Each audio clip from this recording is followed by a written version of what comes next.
I never thought I'd see our family's century-old farm sold off like a cheap roadside souvenir, but that's exactly what happened last spring. Standing in our weathered kitchen, watching my parents sign away 5 generations of history to the Highland Development Corporation, I felt physically sick. "Mom, Dad, please," I begged one last time, my hands gripping the worn edges of Grandpa Joe's old oak table. "This land has been in our family since 1923. You can't just sell it to become another soulless subdivision." Mom didn't even look up from the contract, her manicured nails flipping through pages with practiced efficiency. After her promotion to senior partner at her law firm last year, she'd stopped having time for anything that didn't come with a hefty price tag attached. "Sarah, honey," she sighed, using that condescending tone that made me feel like I was still 12 instead of 28. "It's just empty farmland. The crops barely break even anymore, and the development company is offering $3 million. Do you know what we could do with that kind of money?" Dad at least had the decency to look somewhat conflicted, his weathered farmer's hands fidgeting with his coffee cup. "Your mother's right, Princess. Times change. We're not farmers anymore. Haven't been since your grandfather passed." The memory of Grandpa Joe hit me like a physical blow. He passed away just 6 months ago, and already they were dismantling everything he'd built, everything he loved. "He trusted you to protect this place," I said quietly, my voice trembling. His last words were about the farm.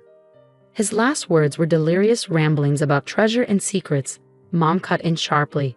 "Really, Sarah, I expected this kind of romantic nonsense when you were younger. But you're an agricultural scientist now. Be practical." That was rich, coming from her. Mom hadn't spent a single day working this land.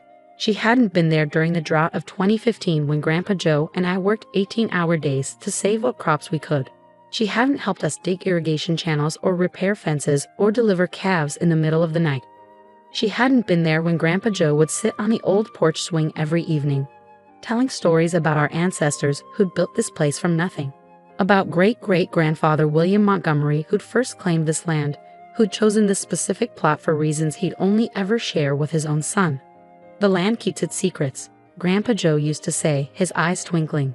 "And one day, when the time is right, it'll share them with someone worthy." Mr. Davidson, the development company's representative, cleared his throat politely. "Mrs. Montgomery, if you could initial here and here." His eager voice snapped me back to the present. I watched in helpless fury as my parents signed away our heritage. 500 acres of prime Pennsylvania farmland, land that had sustained our family through the Great Depression, through wars and droughts and everything in between, reduced to nothing more than dollar signs in their eyes. 30 days, Mr. Davidson said smoothly, gathering up the contracts. "We'll begin preliminary surveys next week, but you'll have 30 days to vacate the property completely. The company is happy to provide moving services, of course." "That won't be necessary," Mom replied briskly. "We've already purchased a condo in Philadelphia. Sarah can handle clearing out the farmhouse. It'll give her time to adjust to the situation." I stared at her, blindsided. They'd already bought a condo. How long have they been planning this? "Of course," Dad added quickly, "you're welcome to come live with us, Princess. There's no need for you to stay at that little research facility. With your degrees, you could get a corporate job in the city." "I'm staying at the Agricultural Research Center." I cut him off. "My work on sustainable farming practices actually matters to people who care about the land." Mom's lips thinned with disapproval. "Still throwing away your potential on playing in the dirt. At least this sale means we won't have to watch good land go to waste on your experimental organic farming notions anymore." The casual cruelty of her words left me speechless. I'd spent the last 3 years implementing new farming techniques on our land, working with the research center to prove that traditional family farms could be both sustainable and profitable. The test plots had just started showing promising results. But none of that mattered now, not to them. Mr. Davidson stood, offering his hand to my parents. "Congratulations on the sale. Highland Development will transform this property into the most exclusive residential community in the county. The Montgomery Farm Estates will keep the name, of course, to honor the heritage." I couldn't take it anymore. Grabbing my jacket, I stormed out of the kitchen and into the crisp spring morning. The farm stretched out before me, morning mist still clinging to the fields where the first green shoots of this year's crops were just beginning to emerge. Near the old barn, a pair of red-tailed hawks circled lazily, the same mating pair that had nested on our property for the past decade. Soon their hunting grounds would be covered in concrete and asphalt, their ancient oak tree cut down to make way for some millionaire's mansion. "Sarah, wait." Dad's voice called from behind me, but I kept walking, heading for the back fields where Grandpa Joe and I had spent so many hours working side by side. It was where he taught me everything he knew about farming, about respecting the land and its rhythms. The memories flooded back as I walked. I was 5 years old, sitting on his shoulders as he checked the irrigation lines. 10 years old, helping him mend fences and learning the property's boundaries. 15, driving the tractor for the first time, his patient voice guiding me through the gears. And just last year, 27 years old with a PhD in agricultural science, showing him the results of my organic farming trials. His eyes had lit up with pride as he'd examined the improved soil samples, the increased crop yields. "You see it, don't you?" He'd asked that day, his voice already weakened by the cancer that would take him just months later. "You understand what this land can do, what it can be?" I'd nodded, not realizing then that we were running out of time, that he was trying to tell me something important. A glint of metal caught my eye, pulling me from my memories. I was standing near the old stone wall that marked our property's southern boundary, and something was reflecting the morning sun. Bending down, I brushed aside some loose dirt to find a small brass key, old and green with age. My breath caught. I recognized it immediately. It was the key to Grandpa Joe's old study in the barn, the private space where he kept all his farm records and family documents, the room he'd specifically left to me in his will, though I hadn't been able to bring myself to go through it since his death. "The land keeps its secrets," his voice whispered in my memory, "until the time is right." Looking back toward the farmhouse, I could see the development company's sleek black SUV pulling away down our long gravel drive. My parents' car followed shortly after, heading toward their new city life without a backward glance. They'd given me 30 days to clear out generations of history, 30 days to say goodbye to everything I loved. But standing there with Grandpa Joe's key in my hand, watching the morning sun climb over fields that had sustained my family for 100 years, I felt something else stirring beneath my grief and anger. Hope. Grandpa Joe had never done anything without a reason. He'd never simply given up or taken the easy path. And in those final days, he tried to tell us something about the farm. Something my parents had dismissed as the ramblings of a dying man. But what if they were wrong? What if the land really did have secrets to share? And what if just maybe I had 30 days to discover them? The key felt warm in my palm as I closed my fingers around it, my decision made. I might not be able to stop the sale, but I could spend these last days uncovering whatever Grandpa Joe had wanted us to know. I owed him that much. I owed the land that much. Behind me, the hawks called out, their cries carrying across fields that had witnessed a century of Montgomery family history. Soon, those fields would be gone, transformed into another cookie-cutter luxury development. Unless Grandpa Joe had left behind something that could change everything. Something hidden in that old study, waiting for someone worthy to discover it. For the first time since this nightmare began, I felt a smile tugging at my lips. 30 days might just be enough time after all. Game on, Highland Development. Game on. The old barn study smelled exactly like I remembered. A mixture of leather, paper, and the special pipe tobacco Grandpa Joe used to smoke. Standing in the doorway, key still warm in my hand, I felt his presence all around me. The afternoon sun filtered through dusty windows, illuminating dancing motes in the air and casting long shadows across his massive oak desk. I hadn't been in here since before his passing. The room looked frozen in time, farming journals stacked neatly in one corner, his favorite leather chair still pulled away from the desk as if he'd just stepped out for a moment. A half-finished cup of coffee, long since dried up, sat next to a worn notebook. "Okay, Grandpa," I whispered, running my fingers along the desk's smooth surface. "What were you trying to tell us?" The study wasn't large, maybe 15 feet square, but every inch held purpose. Floor-to-ceiling bookshelves lined 3 walls, filled with agricultural references, family photo albums, and meticulously maintained farm records dating back decades. The 4th wall featured a large map of our property, yellowed with age but carefully preserved under glass. I started with the desk drawers, working methodically. The first 2 contained ordinary items, office supplies, more farming journals, equipment manuals. But the bottom drawer was locked. My hands trembled slightly as I tried the old brass key. It fit perfectly. Inside, I found a single leather-bound journal, its pages brittle with age. The inscription on the first page made my heart skip. Property of William Montgomery, 1923. My great-great-grandfather's journal. The man who first claimed this land. I carefully turned the pages, his elegant handwriting bringing the past to life. After months of searching, I finally found it. The geological surveys confirm what the old tales suggested. This land is unique. The mineral deposits alone would make a man wealthy, but that's not why I chose it. There are greater treasures here, things that must be protected. A sharp knock at the barn door made me jump.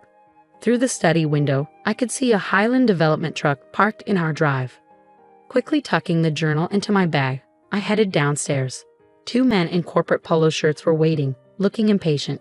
Miss Montgomery? The taller one stepped forward. I'm Steve Randall, Chief Surveyor for Highland. We need to begin our preliminary work today.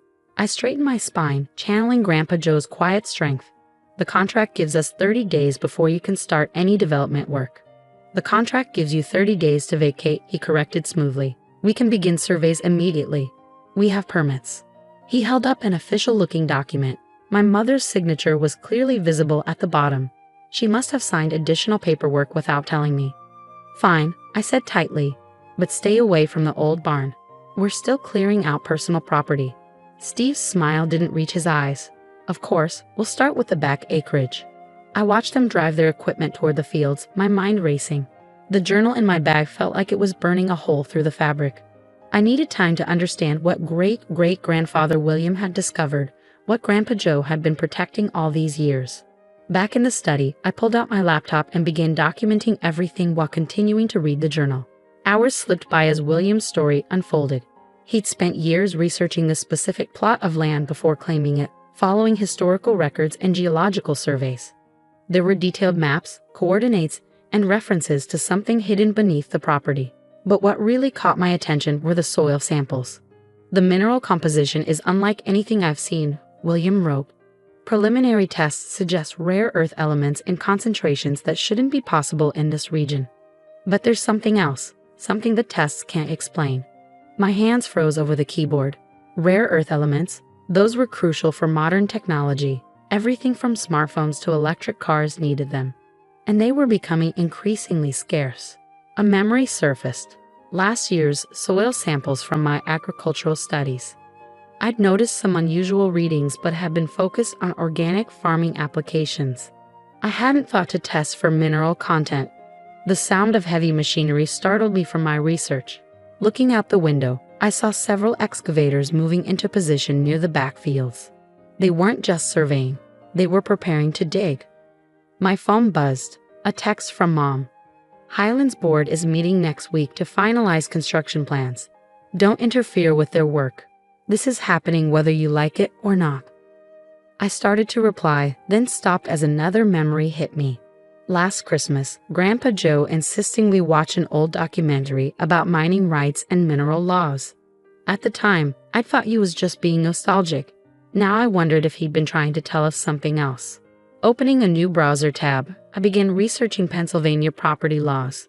3 hours and several legal databases later, I sat back, my mind reeling from the implications of what I'd discovered.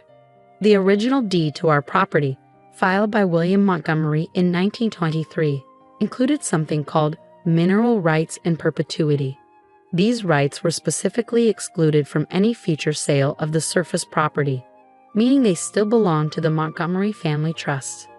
If there really were valuable minerals under our land, Highland Development couldn't touch them without our permission. They couldn't even dig foundations without risking a lawsuit. But I needed proof. Hard scientific evidence of what lay beneath our fields. My hands shaking with excitement, I called Dr. Chen at the Agricultural Research Center. Sarah, she answered on the first ring. I heard about the farm. I'm so sorry. I need a favor, I said quickly. Remember those unusual soil samples from last year's study? Can we run a full mineral analysis? I mean everything. Rare earth elements, heavy metals, the works. That's expensive, she cautioned. And it'll take time. I have some grant money left, and I only need a few days. Please, Dr. Chen. This is important. She sighed. Bring them in tomorrow morning. I'll see what I can do. Next, I called Tom Harrison, my best friend from college who now worked as an environmental lawyer in Pittsburgh. I need you to look at some property documents, I said without preamble, specifically mineral rights from the 1920s. How fast can you get here? I can come tomorrow, he said, concern evident in his voice. Sarah, what's going on? I think my great-great-grandfather left us something more valuable than just farmland, and I think Grandpa Joe spent his whole life protecting it. After hanging up, I returned to William's journal, reading well into the night.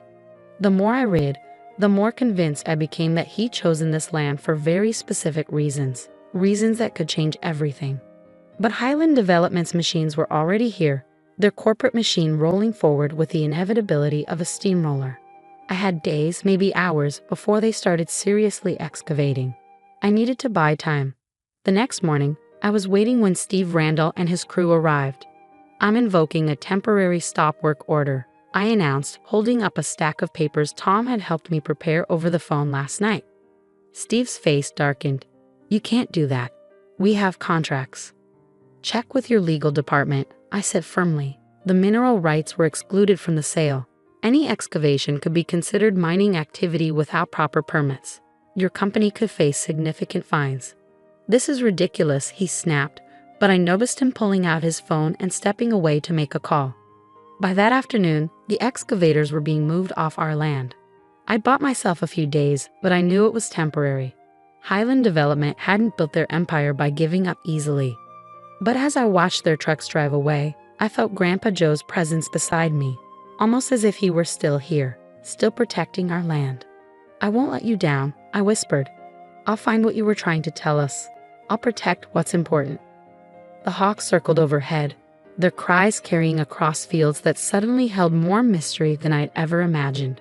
Somewhere beneath that rich soil lay secrets that had been guarded for a century, secrets that might just save everything we held dear. And I had a feeling we were running out of time to uncover them.